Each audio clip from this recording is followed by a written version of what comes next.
Tirupati Janasena meeting లో గొడవ చోటు చేసుకుంది. స్థానిక సంస్థల ఎన్నికల కసరత్తు కోసం ఉమ్మడి కడప, చిత్తూరు జిల్లాల జనసేన ఇన్ఛార్జ్ మాజీ మంత్రి బాలినేని ఎమ్మెల్యే ఆరణి అధ్యక్షతన సమావేశం నిర్వహించారు.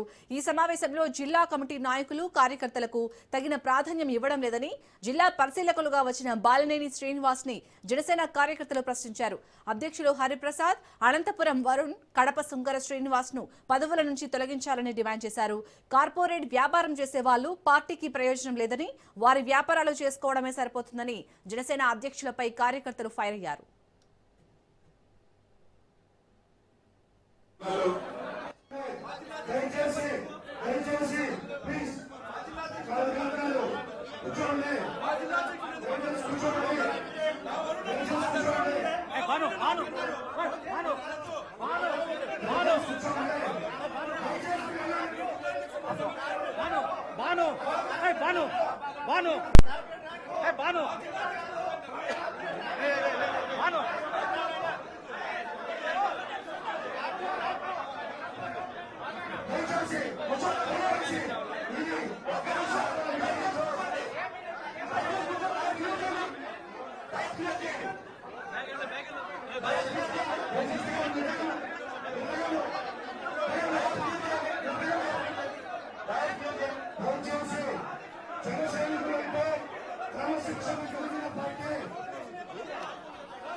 ఈ కార్యక్రమం ఉద్దేశించి తిరుపతి శాసనసభ్యులు పెద్దలు ఆవరణ శ్రీనివాస్ గారి టీసీ ఉన్నారు.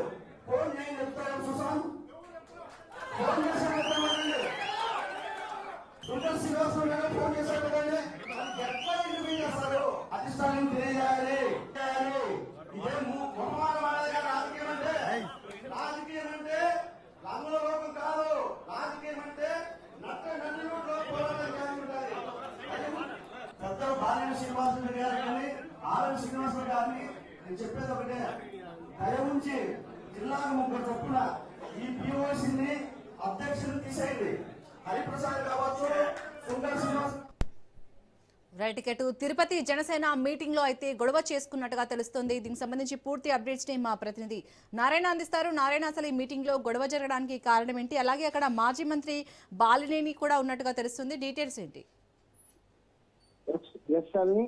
నిన్నటి రోజున రాష్ట్ర ముఖ్యమంత్రి నారా చంద్రబాబు నాయుడు స్థానిక సంస్థల ఎన్నికలకు గ్రీన్ సిగ్నల్ ఇచ్చినట్టు తెలుస్తోంది. ఈ క్రమంలోనే కూటమి నాయకులందరూ కూడా ఆ యొక్క జిల్లాలకు సంబంధించిన పరిశీలకులు కూడా అన్ని జిల్లాల్లో కూడా పర్యటిస్తూ అంటే అక్కడ ఉన్న కార్యకర్తలు, నాయకుల అభిప్రాయాలను సేకరిస్తున్నారు. ఈ క్రమంలోనే తిరుపతికి సంబంధించి జనసేన కు సంబంధించి ఓ సమావేశాన్ని నిర్వహించారు. ఈ సమావేశానికి కడప, అదేవిధంగా చిత్తూరు ఉమ్మడి జిల్లాలకు సంబంధించి పరిశీలకులుగా ఉన్న మాజీ మంత్రి, అదేవిధంగా బాలినేని శ్రీనివాసరెడ్డి హాజరయ్యారు. హాజరై అంటే అక్కడ ఉన్న కార్యకర్తలు, నాయకుల అభిప్రాయాలను సేకరించే క్రమంలోనే కొంతమంది జిల్లా అధ్యక్షుల పైన కూడా కొంత ఆరోపణలు చేసిన పరిస్థితి కనిపిస్తుంది. ఈ క్రమంలోనే వాగ్వివాదం కూడా జరిగింది. అయితే జిల్లా అధ్యక్షులు హరిప్రసాద్ ను, అదేవిధంగా అనంతపురం అధ్యక్షులు టీసీ వరుణ్ ను, కడప జిల్లా అధ్యక్షులు సుంకర శ్రీనివాస్ ను కూడా పదవుల నుంచి తొలగించాలని చెప్పి కూడా కార్యకర్తలు డిమాండ్ చేశారు. వారు కార్పొరేట్ వ్యాపారాలు చేస్తూ పార్టీకి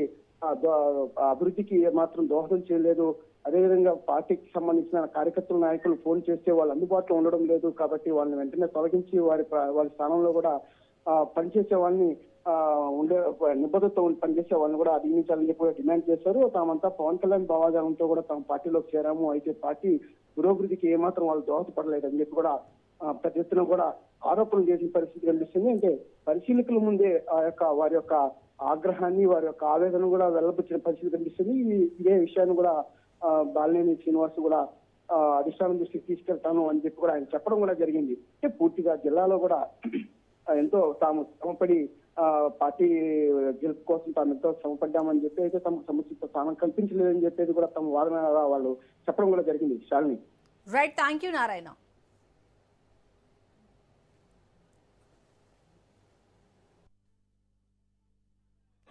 నా అభిప్రాయం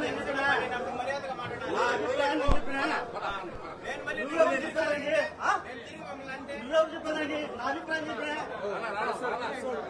నా అభిప్రాయం నేను చెప్పినాను, కార్యకర్తల అభిప్రాయం చెప్పినా. హరిప్రసాద్ను తీసేయమన్నా, వరుణ్ను తీసేయమన్నా, శంకర శ్రీనివాసు తీసేయమన్నా. వాళ్ళు పలకరు. కార్యకర్తలు విచక్షణరహితంగా పాపం వాళ్ళు ఎంత గోడాలు గోడతారు కార్యకర్తలు. అంటే ఎందుకు పలకట్లేదు సార్? ఎందుకు పలకడం లేదంటే వాళ్ళు సేఫ్ సైడ్ లో ఉండాలా. వాళ్ళు వ్యాపారవేత్తలు, బిజినెస్ ఉన్నాయి, బిజినెస్ ఉన్నాయి. ఏదైనా మాట్లాడితే వైసీపీ కానీ టీడీపీ కానీ ఎక్కడ దాడి చేస్తుందని భయము. కార్యకర్తల్ని నిలుస్మరిస్తున్నటువంటి ఏ పార్టీ కూడా మడుగడ సాగించదు. తీసి వరుణ్ను, హరిప్రసాద్ను, శంకర శ్రీనివాసను, ఈ రాయలసీమలో ఈ ముగ్గురిని తీసేయకపోతే పార్టీ భద్రమవుతుంది. మీరే నియోజకవర్గం? నేను కడప నియోజకవర్గము. ఏ రోజు కూడా కార్యకర్తలను నీకేమన్నా అన్యాయం జరిగిందని వెళితే పట్టించుకున్న దాఖలా లేవు. ఫోన్లు చేసినా కూడా లిఫ్ట్ చేయరు. వాళ్ళు ఎంతసేపు ఉన్నా అధిష్టానం దగ్గర చుట్టూ చక్కర్లు కొడతారు తప్పితే కార్యకర్తల మనోభావాలను అర్థం చేసుకుని, సమస్యలను అర్థం చేసుకుని వాళ్ళ ఇళ్ల దగ్గరికి పోయి పరామర్శించేటువంటి పరిస్థితులు లేవు. వాళ్ళు కార్పొరేట్స్. దయ ఉంచి ప్రజల్లో నుంచి నాయకులు పుట్టాలా.